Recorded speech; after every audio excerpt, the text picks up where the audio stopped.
আসসালামু আলাইকুম ওয়া রাহমাতুল্লাহ। প্রিয় শিক্ষার্থী, যেখান থেকে ভিডিওটি দেখছেন অথবা শুনছেন, সবাইকে স্বাগত জানাচ্ছি আমাদের আজকের ভিডিওটিতে।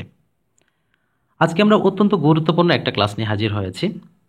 ১৯তম শিক্ষক নিবন্ধনকে কেন্দ্র করে প্রতিদিনই কিন্তু আমাদের গুরুত্বপূর্ণ প্রশ্ন সম্বলিত মডেল টেস্টগুলো আপলোড করা হচ্ছে। চাকরি প্রস্তুতির পথ পরিক্রমায় আমরা নিত্যদিন আপনাদের সাহায্যের জন্য আমরা ভিডিওগুলো আপলোড করছি। জীবনে চলার পথে জীবন আমাদের সামনে বিভিন্ন রকম চ্যালেঞ্জ নিয়ে আসবে। একটা নতুন চাকরি পাওয়া সেই চ্যালেঞ্জগুলির মধ্যে একটি অন্যতম বিষয়। মনে রাখবেন, সফলতার পথে কোনো কিছুই কিন্তু অসম্ভব নয়। আপনি যে পথে চলবেন সেই পথটি হয়তো প্রথম দিকে একটুখানি আপনার কঠিন মনে হতে পারে, কিন্তু এটা মনে রাখতে হবে, প্রতিটি কঠিন মুহূর্ত আপনার দক্ষতাকে তীক্ষ্ণ করবে, আপনার ভিতরের শক্তিকে আরও শক্তিশালী করবে।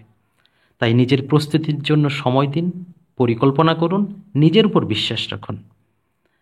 আপনাকে কঠোর পরিশ্রম করতে হবে আপনার লক্ষ্য অর্জনের জন্য, আপনার পরিবারের মুখে হাসি ফোটানোর জন্য।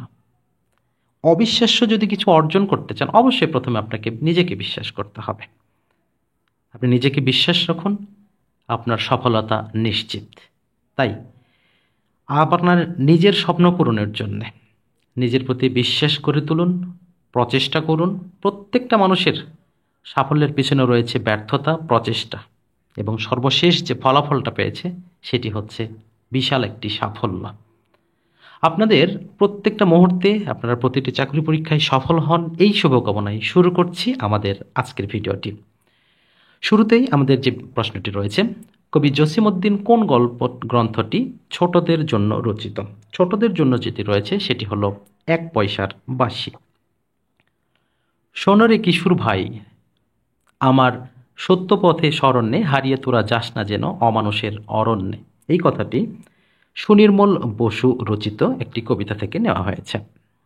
ঝর্ণা কবিতাটি কার রচনা? ঝর্ণা কবিতাটি মূলত সত্যেন্দ্রনাথ দত্ত কর্তৃক রচিত। মঞ্জুল শব্দের অর্থ কি? মঞ্জুল শব্দের অর্থ মধুর বা মনোহর, এইরকম বোঝানো হয়ে থাকে।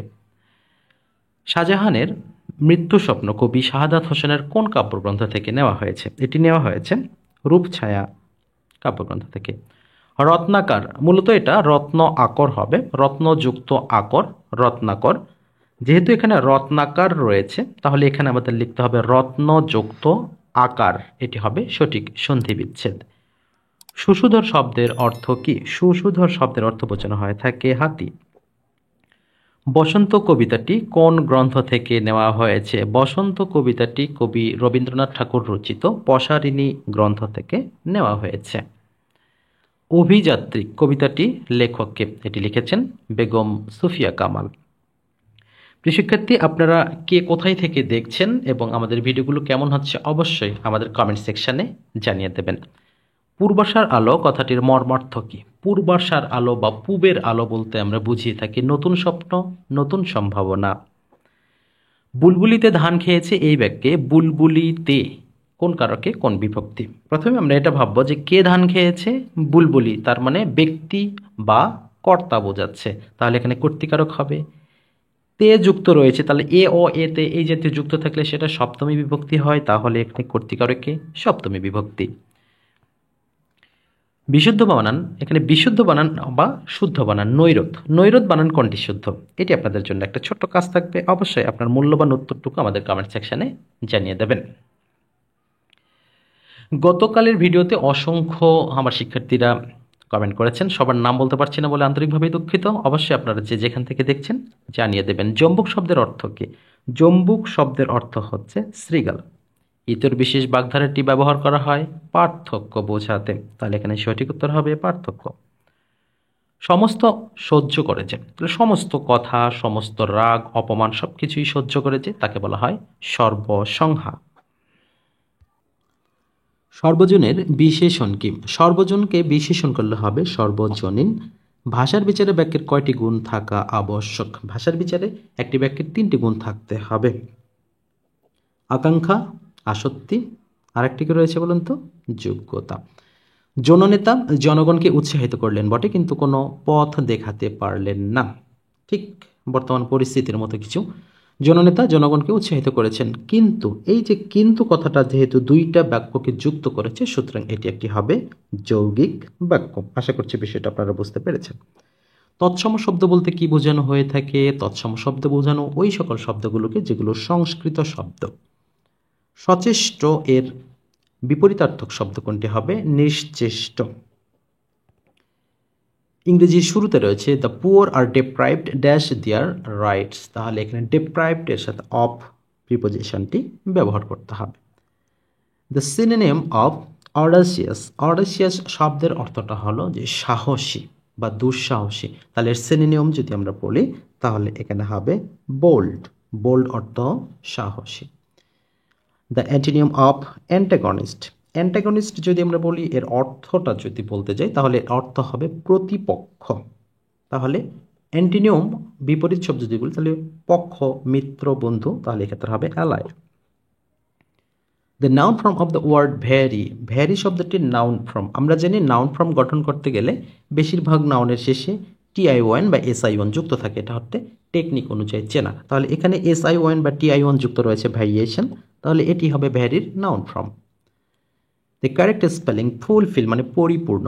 ফুলফিল বানানটা কি দুইভাবেই কিন্তু লেখা যায়, FUL এবং সিঙ্গেল এল দুইভাবেই লেখা যায়, আমেরিকান এবং ব্রিটিশ দুইভাবে। তবে এখানে যেহেতু আমাদের সিঙ্গেল এল আছে এটি আমরা সঠিক বলে গণ্য করব। দ্য কারেক্ট ট্রান্সলেশন অফ তার বাড়ি যশোর ইজ, তাহলে তার বাড়ি যশোর এর ট্রান্সলেশন করলে কি হবে? হি হেইলস ফ্রম যশোর, এটাই হবে সঠিক উত্তর। He as well as his brother dash a skilful driver, তাহলে এখানে অ্যাজ ওয়েল অ্যাজ দ্বারা দুইটাকে যুক্ত করা রয়েছে, তাহলে এখানে হি অ্যাজ ওয়েল অ্যাজ, তাহলে এখানে হির সাথে কোনটি হবে? ইজ, তাহলে এখানে ইজটাই আমরা নিব, হি ইজ, তাহলে এখানে he as well as his brother is a skilful driver, তাহলে এখানে ইজটা হবে সঠিক উত্তর। আই গট মাই কার, তাহলে এখানে গটটা কোন অবস্থায় আছে? ভার্ব টু অবস্থায় আছে, তাহলে এখানে repaired, I got my car repaired. Three score means, three score means বলতে বোঝানো হয়ে থাকে 60, অর্থাৎ 3 টাইম 20, অর্থাৎ 3 বার 20 যদি আমরা বলি তাহলে এখানে 60কে বোঝানো হয়ে থাকে। ইফ উই আর, আচ্ছা ইফ আই ওয়ার ইউ, আমি যদি তুমি হতাম, কথাটা এরকম, ইফ আই ওয়ার ইউ, আমি যদি তুমি হতাম, I dash the situation more carefully, আমি এই ঘটনাটি বা এই অবস্থাটুকু আর সাবধানে সামলে নিতাম, তাহলে আই উড হ্যান্ডেল, তাহলে এখানে I would handle the situation more carefully. First language means, first language বলতে কি বোঝানো হয়? ন্যাচারাল ল্যাঙ্গুয়েজ বলা হয়, তাহলে এখানে হবে natural language. Justice delayed is justice denied, word state by, এটা কি বলেছে? এটা বলেছে William Gladstone. The author of Road to Freedom, Road to Freedom এর লেখককে তিনি হচ্ছেন বার্ট্রান্ড রাসেল।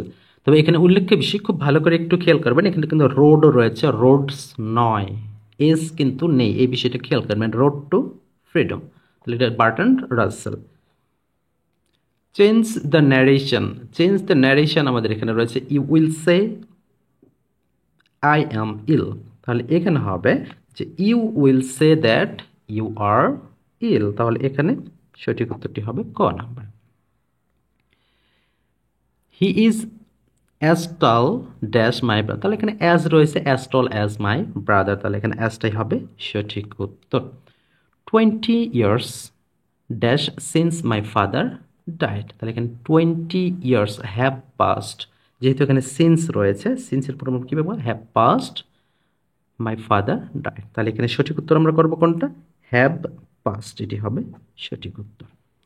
দো ব্লাইন্ড অফ ওয়ান আই, এক চোখ অন্ধ থাকা সত্ত্বেও, he is not blind dash is sons fall, আচ্ছা তাহলে এখানে মূলত ছেলের দোষ ধরতে পারে না বা ছেলের ভুল চোখে পড়ে না বোঝানো হচ্ছে এখানে, তাহলে এখানে ব্লাইন্ড টু হবে সঠিক উত্তর, তাহলে এখানে blind to his son's fault, এটা কিন্তু ছেলের দোষ চোখে দেখে না, এখানে কিন্তু কারণে হবে না, এখানে ব্লাইন্ড ফর হবে না, কিন্তু এখানে টু হবে। The meaning of the word shun, shun মানে কি? এড়িয়ে চলা, পরিত্যাগ করা বা অ্যাভয়েড হবে সঠিক উত্তর।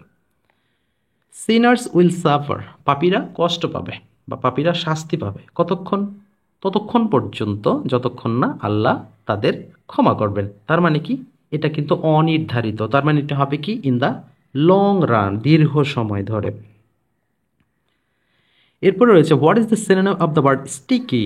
স্টিকি কথাটা কিন্তু জাপানের সাথে, তারা স্টিকি এক ধরনের রাইস বা খাবার খায়, তাহলে এখানে স্টিকি অর্থ আঠালো, তাহলে আমরা স্টিকির সিনোনিমটাও আঠালো হতে হবে, তাহলে এখানে সঠিক উত্তর কোনটি হবে অ্যাডহেসিভ। অ্যাডহেসিভ মানেও আঠালো বা চটচটে।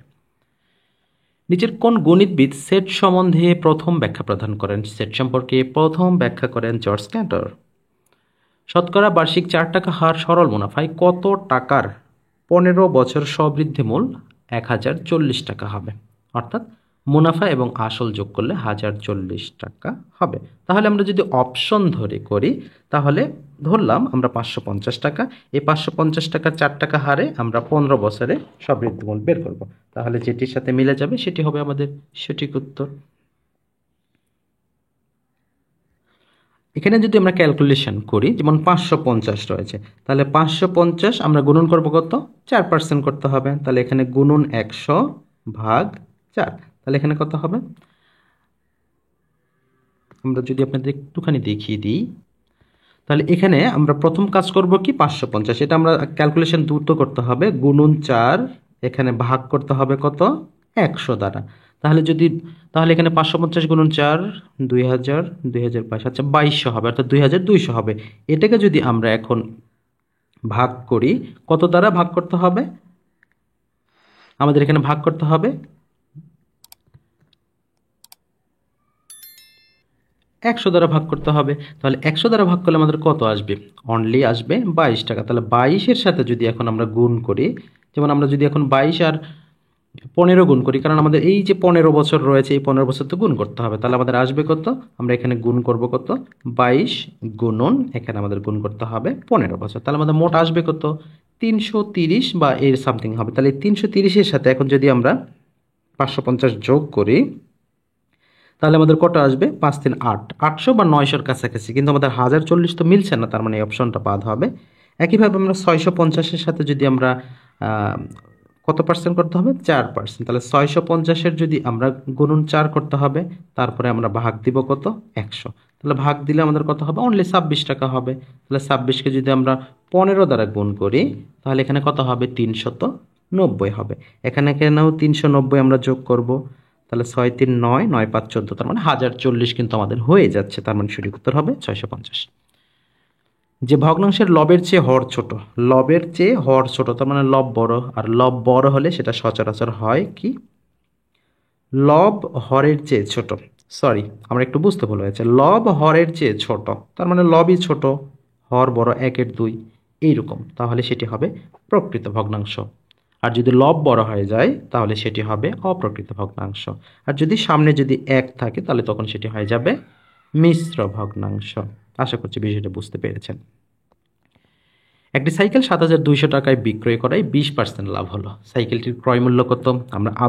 আমরা জানি আমরা বেশ অলস স্টুডেন্ট, তার উপর আবার এমসিকিউ পরীক্ষা, দ্রুত কাজ করতে হবে। সেম কিছুক্ষণ আগে যে 42 নম্বর অঙ্ক যে ফর্মুলা ইউজ করেছি সেটি করব। 20% বের করব সবার, তার সাথে সেটা যোগ করে 7200 আমরা মিলাবো। যেমন এখানে যদি আমাদের প্রথম অপশনে রয়েছে 6000, এর 20% যদি করি, তাহলে 6 2 12 কত টাকা হবে? 1200 টাকা হবে। তাহলে যোগ 1200, তাহলে 6000 এবং 1200 কত? 7200 টাকা হলো। তার মানে এটি হচ্ছে সঠিক উত্তর। রহিম করিমকে 5 ডজন মুরগির ডিম দিয়ে 7 ডজন হাঁসের ডিম নিয়ে আসে। রহিমের নিকট প্রথমে 9 ডজন ডিম ছিল, এখন তার নিকট কতগুলো ডিম আছে? ওকে, তাহলে রহিম কত ডজন নিয়ে 5 ডজন মুরগির ডিম দিয়েছে আর 7 ডজন হাঁসের ডিম। আচ্ছা, হাঁস মুরগি উট পাখি যাই হোক না কেন, কয় ডজন নিয়ে আসছে? 7 ডজন। তাহলে আগে থেকে ছিল কত? 9 ডজন। 9 আর 7-এ কত হয়? বলুন বলুন। তাহলে এখানে 16 হবে। এখন আমাদের ডজন থেকে টির হিসাব, তাহলে 16 এবং 12 আমাদের গুণ করতে হবে। এখন গুণ করতে তো সময় লাগবে, কিভাবে করব? যেমন এখানে 2, আমরা এখানে যদি একটু করি 16 গুণন 12, 6 দুগুণে 12, এককের ঘরে 2 থাকবে। কোনটার এককের ঘরে 2 রয়েছে? 132, তার মানে এটি হবে সঠিক উত্তর। এখন আপনি পরবর্তীতে ক্যালকুলেশন করে মিলান, কারণ একটা এককের ঘরে 2 রয়েছে। এটা হচ্ছে টেকনিক, যেহেতু আমরা অলস, মূলত আমি একসময় প্রচুর অলস ছিলাম, এই জন্য আপনাদের অলস এর টেকনিকগুলো শিখিয়ে দিচ্ছি যাতে কাজে আসে। পরবর্তী যেটি রয়েছে X minus Y equal to 2 এবং এক্স ওয়াই ইকুয়াল 3 হলে এক্স প্লাস ওয়াই এর মান কত। মূলত এটা ক্লাস 8 এবং 9-10-এর যে মান নির্ণয়ের অঙ্ক আছে এই সেগমেন্ট থেকে এই অঙ্কগুলো দেওয়া হয়ে থাকে। তো এখানে আমরা সরাসরি অঙ্ক করব না, এখানে টেকনিক ইউজ করব। টেকনিকটা কি, এখানে যে দুটো শর্ত দেওয়া আছে এটা আমরা শর্ত মনে করে করছি, যে বিয়োগ করলে এক্স এবং ওয়াই দুটি সংখ্যা আমরা ধরব, যেটি বিয়োগ করে 2 মিলতে হবে এবং গুণ করে 3 মিলতে হবে। যেমন আমরা ইয়েতে পড়েছি উৎপাদক বা মিডল টার্মে করেছি, যোগ বিয়োগ করে মিলাতে হবে, গুণ করে মিলাতে হবে। তাহলে এখানে যদি আমি এক্স এর মান 3 ধরি, ওয়াই এর মান 1 ধরি, তাহলে 3 মাইনাস 1 তাহলে আমাদের 2 মিলে। ওকে, তাহলে এখানে 3 গুণন 1, 3 একে 3, এটিও মিলে। তাহলে 3 এবং 1 যদি এক্স ওয়াই এর মান ধরা হয় তাহলে আমাদের দুটি শর্তই ফিল আপ হয়ে যায়। তাহলে এই শর্তটা অ্যাপ্লাই হবে 3 প্লাস 1 মানে 4, তার মানে 4 অ্যান্সার। বিষয়টা বুঝছেন কি না? ওকে, তাহলে এটি হচ্ছে সঠিক উত্তর। 40 লিটার পানি মিশ্রিত সিরাপে সিরাপ ও পানির অনুপাত 3:1। ওই মিশ্রণে কি পরিমাণ পানি মিশালে পানির অনুপাত 5:2 হবে। তাহলে এখানে আমাদের মোট কত, 40। আমাদের এখানে অনুপাতগুলো কিন্তু টোটালি পরিবর্তন হয়েছে, কিন্তু মেশাতে হবে কি, পানি মেশাতে হবে। তাহলে এটা একটুখানি যদি আমি আপনাদের বুঝাইয়ে দিই কিভাবে করব। তাহলে প্রথমে আমাদের যেটি করতে হবে, আমাদের অনুপাতগুলো থেকে পরিমাণগুলো বের করতে হবে। যেমন এখানে 40 রয়েছে, তাহলে অনুপাতের যোগফল 3:1 কত হবে, 4।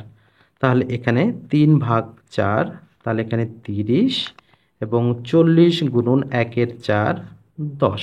তাহলে আমাদের এখানে কি কি রয়েছে, সিরাপ এবং পানি। তাহলে এই 30 লিটার কি সিরাপ আর এই 10 লিটার কি পানি। এখন আমাদের বলছে কত লিটার পানি মেশালে, তাহলে পানি তাহলে আমরা অনুপাতগুলো এখানে পেয়ে গেলাম। এখন আমাদের পরিবর্তিত অনুপাত কত হবে, 5:2। কত পরিমাণ মেশাতে হবে সেটা তো আমরা জানি না, তাহলে আমরা এখানে একটু নিয়ে নিব যে 30/10 সমান 5/10, যেহেতু অনুপাতকে আমরা ভাগে রূপান্তর করতে পারি। এখন মেশাতে হবে কি, পানি মেশাতে হবে, কতটুকু জানি না, এই জন্য আমরা এখানে ক লিটার ধরে নেব। এরপরে ক্রস গুণন করব, তাহলে 5 × 10 প্লাস ক এবং 30 দুগুণে 60। ওকে, এরপরে আমরা 10 প্লাস ক ঠিক রাখবো, উভয় পক্ষকে 5 দ্বারা যদি ভাগ করি তাহলে এখানে কত হবে, 12 হবে। এরপরে ক, এই পাশে 10 ওই পাশে 12, তাহলে 12 বিয়োগ 10 সমান কত হলো, 2 লিটার হলো। তাহলে এখানে আমাদের অ্যান্সারটা কত হবে, অনলি 2 লিটার। আশা করছি বিষয়টি বুঝতে পেরেছেন। একটি নৌকা স্থির পানিতে ঘন্টায় 6 কিলোমিটার যেতে পারে। স্রোতের প্রতিকূলে 6 কিলোমিটার যেতে নৌকাটির 3 গুণ সময় লাগে। স্রোতের অনুকূলে 50 কিলোমিটার যেতে নৌকাটির কত সময় লাগবে। তাহলে এটা একটুখানি ট্রিকি দেওয়া রয়েছে এখানে, আমরা কিভাবে দেখব। তাহলে এখানে স্রোতের প্রতিকূলে 6 কিলোমিটার যেতে নৌকাটির 3 গুণ সময় লাগে।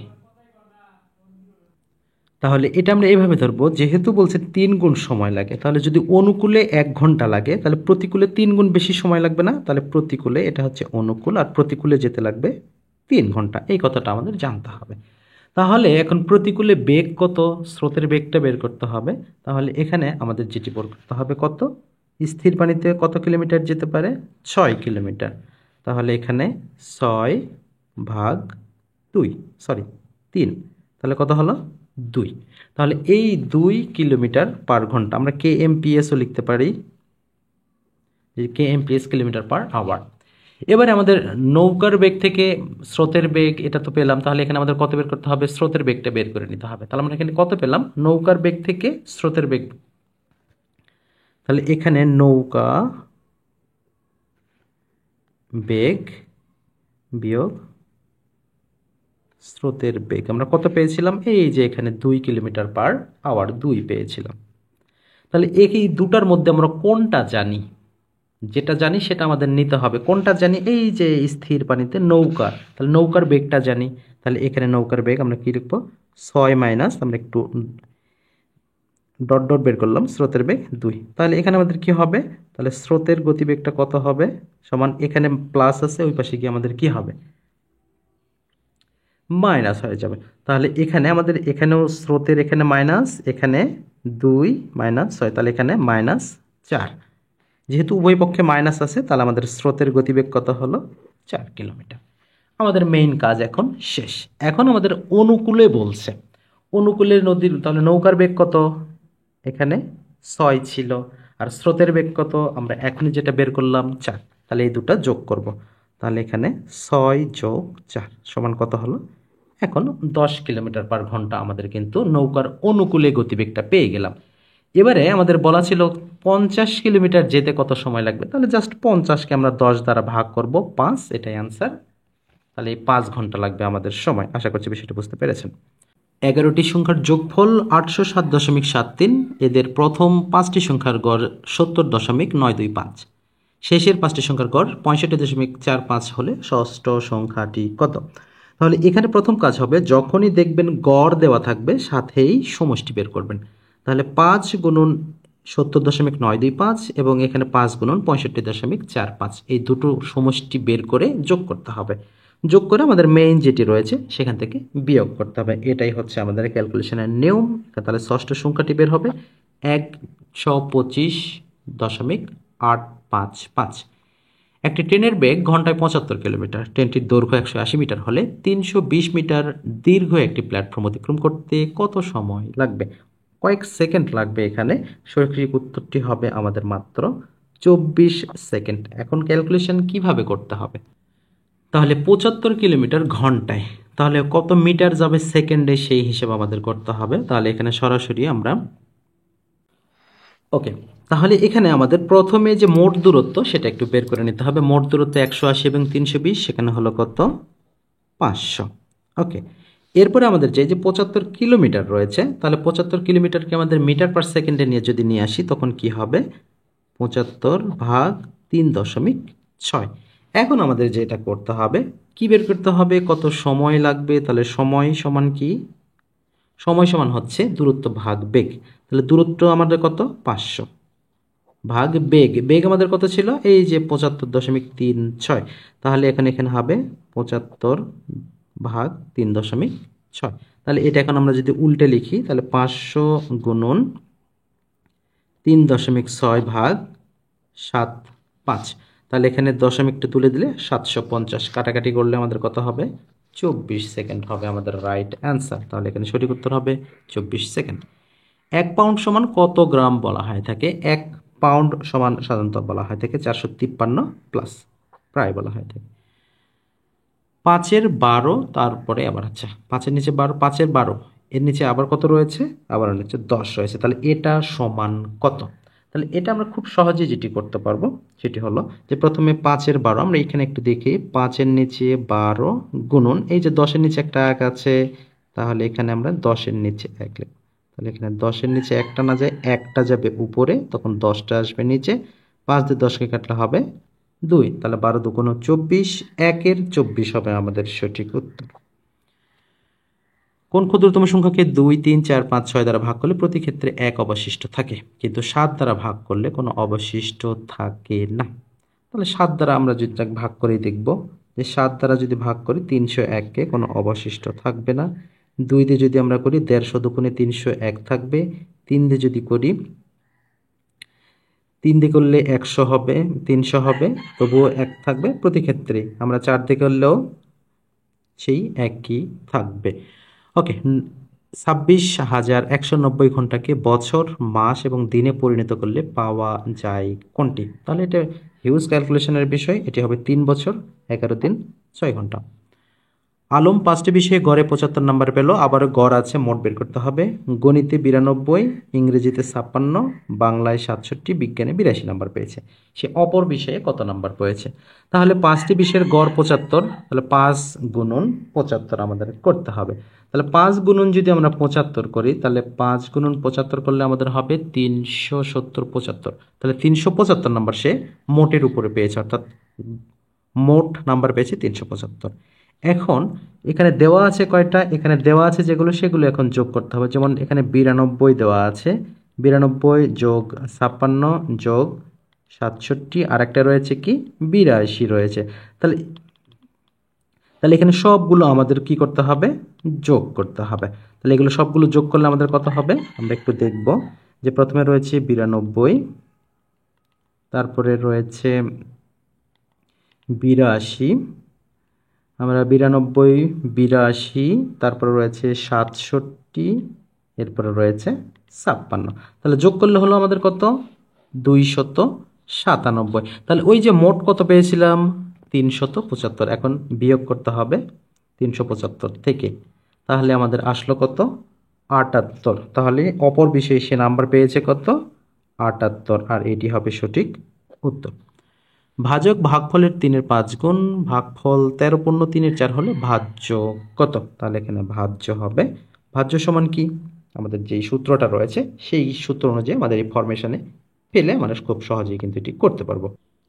তাহলে যেহেতু আমাদের ভাজ্য চেয়েছে, তাহলে ভাজ্য আমরা কি জানি? ভাজক গুণ ভাগফল। তাহলে এখানে ভাগফল আছে, বাট ভাজক তো নয়, ভাজকটা বের করতে হবে। তাহলে ভাগফল কত? 13/3/4।